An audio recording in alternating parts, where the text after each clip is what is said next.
नमस्कार दोस्तों, स्वागत है आप सभी का एक बार फिर से हमारे आचार्य जागेंद्र मिश्रा चैनल में। दोस्तों, अगर आप अपनी लाइफ में कुछ नया सीखना चाहते हैं तो चैनल को सब्सक्राइब जरूर करिएगा। चैत्र नवरात्रि शुरू होने से पहले घर ले आएं इन चार में से कोई भी एक चीज़, पूरे साल जमकर पैसा आएगा, जन्मों जन्मों की गरीबी दूर हो जाएगी। दोस्तों, नवरात्रि को आदिशक्ति की आराधना करने का सर्वश्रेष्ठ समय और दिन माना गया है। ऋग्वेद के 10वें मंडल में देवी सूक्तम में आदिशक्ति की उपासना आराधना करने का वर्णन करते हुए कहा गया है कि ये अपने भक्तों को सौभाग्य प्रदान करने वाली, सुख शांति देने वाली, धन संपदा प्रदान करने वाली एवं समस्त जगत के अधिष्ठात्री देवी है। नवरात्रि सिर्फ एक त्यौहार ही नहीं है, बल्कि माता की खूब सेवा सत्कार और आराधना करने का भी दिन है। बल्कि ये त्याग, धैर्य, परोपकार एवं अपने इंद्रियों को शुद्ध करने का आध्यात्मिक अवसर भी है। हम माता की भक्ति करके तथा कुछ भेंट करके अपार धन संपत्ति के मालिक बन सकते हैं। जीवन में बहुत सारा धन भी पा सकते हैं, जन्मों जन्मों की गरीबी भी मिटा सकते हैं।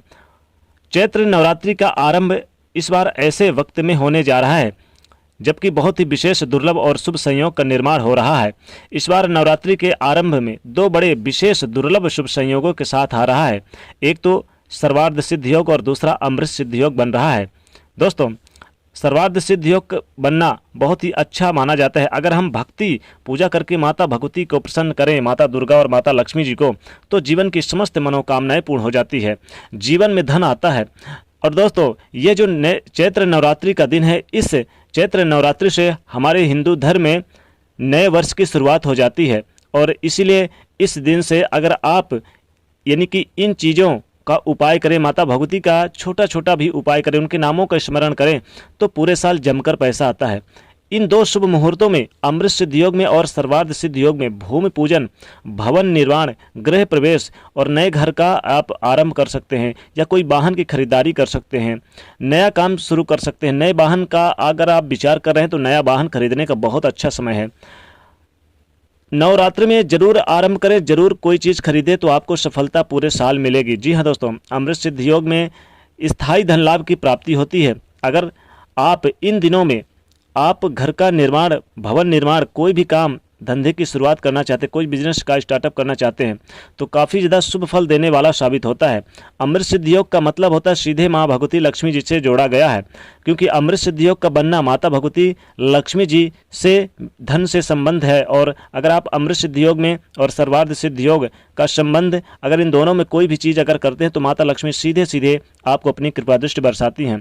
ये कार्य सिद्धि देने वाला एवं मजबूत फल देने वाला और पूरे साल जमकर पैसा देने वाला योग है। अगर नए साल में इस दोनों योगों का शुभारंभ हो जाए तो सोने पे सुहागा। जिस दिन ये बने हैं उस दिन आप कोई भी कार्य कर सकते हैं। अगर ये इस बार 13 अप्रैल 2021 दिन मंगलवार के दिन पड़ रहा है और 13 अप्रैल से ही इस बार की चैत्र नवरात्रि का प्रारंभ होगा, लेकिन उससे पहले दोस्तों आपको चैत्र नवरात्रि शुरू होने से पहले जरूर इन चार में से एक चीज़ जरूर लेकर आना है। चैत्र नवरात्रि के दिन विशेष दुर्लभ शुभ संयोग बन रहे हैं और नवरात्रि शुरू होने से पहले आपको कुछ चीज़ों का आपके घर में लाने की ज़रूरत है, अगर आप चाहते हैं कि माता भगवती की कृपा आपके घर में बनी रहे। इस बार 13 अप्रैल को चैत्र नवरात्रि, यानी कि 13 अप्रैल को चैत्र मास की शुक्ल पक्ष की प्रतिपदा तिथि है और इसी दिन से चैत्र नवरात्रि की शुरुआत होगी। तो आपको चैत्र नवरात्रि शुरू होने से पहले ही ये चार में से एक चीज़ जरूर लानी है। चैत्र नवरात्रि के प्रतिपदा तिथि को इस दिन घट स्थापना की जाएगी और घट स्थापना का शुभ मुहूर्त इस दिन सुबह 5:24 से शुरू होगा और सुबह 10:15 तक रहेगा। इस समय के बीच आपको घट स्थापना करनी चाहिए। प्रथम दिन आपको शैलपुत्री माँ की पूजा करनी चाहिए, कलश की पूजा करनी चाहिए। आप इस दिन से अखंड ज्योति रख सकते हैं। आप कलश में गंगा जल और जल भरकर रख सकते हैं।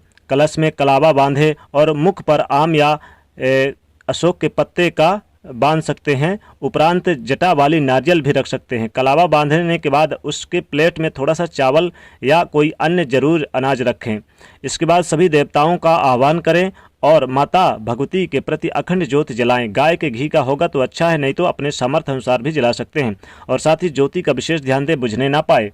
9 दिनों तक माँ देवी का श्रृंगार करें। श्रृंगार में चोला, लाल फूलों की माला, हार, नए नए वस्त्रों से माँ का श्रृंगार किया जाता है। सुबह शाम उनको विधिवत आरती करें, पूजा करें उन्हें और भोग लगाइए। इसके बाद आपको फलाहार करना चाहिए। व्रत में नमक नहीं खाना चाहिए। सेंधा नमक का उपयोग कर सकते हैं, एक बार फलाहार भी कर सकते हैं। फलाहार में आप संभव ना हो अगर फलाहार नहीं कर सकते तो शाम को एक वक्त भोजन भी कर सकते हैं। दोस्तों, चंद्रमा और सूर्य का इस दिन मेष राशि में मिलन भी हो रहा है, जो कि दुर्लभ शुभ संयोग बन रहा है।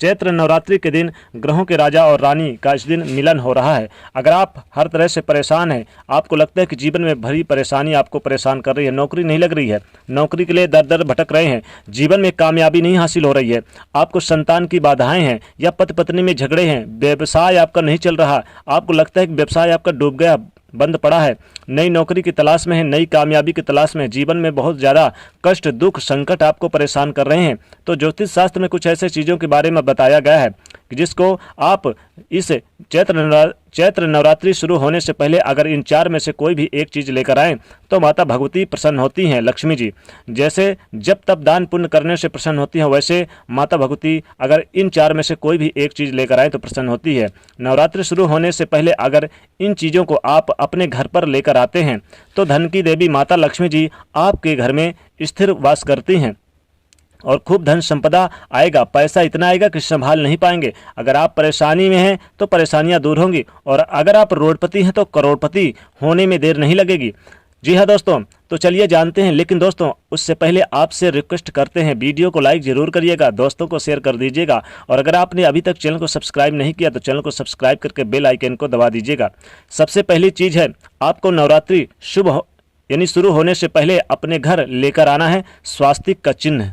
वास्तु शास्त्र के अनुसार घर का मुख्य द्वार ही घर की पॉजिटिव एनर्जी लाने का माध्यम होता है, अतः घर का मुख्य द्वार बाधा रहित, साफ सुथरा और सजा हुआ होना चाहिए। इसके साथ ही धन संबंधी समस्याओं को दूर करने के लिए घर के दरवाजे के दोनों ओर लाल सिंदूर से स्वास्तिक भी आप बना सकते हैं इस दिन, और क्योंकि जहाँ स्वास्तिक होता है वहाँ माता लक्ष्मी जी का स्थिर वास होता है।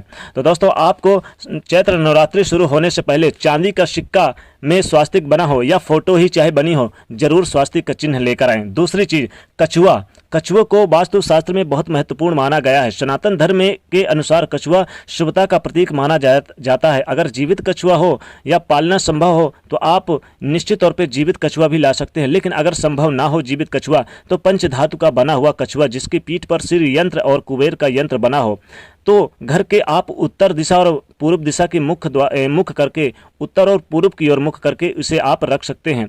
धन की कमी कभी नहीं आएगी, माता लक्ष्मी जी सदैव वास करेंगे, पूरे साल जमकर पैसा आएगा और जन्मों जन्मों की गरीबी दूर हो जाएगी। जी हाँ दोस्तों, तीसरी चीज है दौड़ते हुए घोड़े। अगर घर या ऑफिस की दक्षिण पूर्व यानी साउथ ईस्ट की दीवार पर दौड़ते हुए काले घोड़े का चित्र लगा दिया जाए तो धन की धारा प्रवाह, धन का आगमन होने लगता है। ध्यान रहे घोड़े काले या लाल होने चाहिए, संख्या में 7 होने चाहिए। अगर ये चीज करते हैं तो घर में धन की कमी कभी नहीं होगी। आपको दोस्तों चौथी चीज बताते हैं। चौथी चीज है पिरामिड। वास्तुशास्त्र में पिरामिड को धन की आकर्षित करने का अद्भुत क्षमता वाला स्रोत बताया गया है। जिस घर में ऑफिस में पिरामिड होता है वहां अपार धन की बारिश होती है, अपार धन का प्राप्ति होता है। माता लक्ष्मी जी सदैव घर में वास करती हैं, इसलिए पिरामिड जरूर लेकर आएं, यानी इस चैत्र नवरात्रि शुरू होने से पहले। और दोस्तों इस चैत्र नवरात्रि शुरू होने से पहले मोर का पंख लेकर आना, जो कि काफ़ी शुभता का प्रतीक है। आप इसे लेकर आए और भगवान श्री कृष्ण के मूर्ति में या उनके फोटो पे लगाइए तो इस पे सोने पे सुहागा, धन की इतनी बारिश होगी कि संभाल नहीं पाएंगे। और दोस्तों चैत्र नवरात्रि शुरू होने से पहले एक मुरली जरूर लेकर आएं। अगर मुरली और मोर का पंख दोनों एक साथ लेकर आते हैं और भगवान श्री कृष्ण को अर्पित करते हैं तो जिंदगी में कभी भी आपको कंगाली का सामना नहीं करना पड़ेगा। अगर आप यानी कि निर्धन है तो धनवान बनेंगे, रोडपति है तो करोड़पति बनने में देरी नहीं लगेगी और गरीबी आपके घर का रास्ता छोड़ देगी। दोस्तों गणेश भगवान और माता लक्ष्मी जी की फोटो, ध्यान रखिएगा आपको गणेश और माता लक्ष्मी जी की फोटो भी जरूर चैत्र नवरात्रि से पहले लेकर आना है, पूजा स्थान पर रख देना है। ध्यान रखिए अगर आप ये लेकर आते हैं तो धन की देवी माता लक्ष्मी जी स्थिर वास करेंगी, धन की कमी कभी नहीं होगी। जीवन में इतना धन आएगा आपके कि जीवन में आप धन को संभाल नहीं पाएंगे और खूब दान दक्षिणा करते हुए जीवन में व्यतीत करते नजर आएंगे। तो दोस्तों इनमें से कोई भी एक चीज जरूर लेकर आएं, संभव हो तो सभी चीजें लेकर आएं, तो माता भगवती लक्ष्मी जी की कृपा आपके घर में सदैव बनी रहेगी। तो दोस्तों कमेंट सेक्शन में सच्चे दिल से जय माँ भगवती लक्ष्मी अवश्य लिखें और जाते जाते वीडियो लाइक जरूर करें, नहीं तो चैनल को सब्सक्राइब करें और शेयर करें। जय माँ भगवती लक्ष्मी।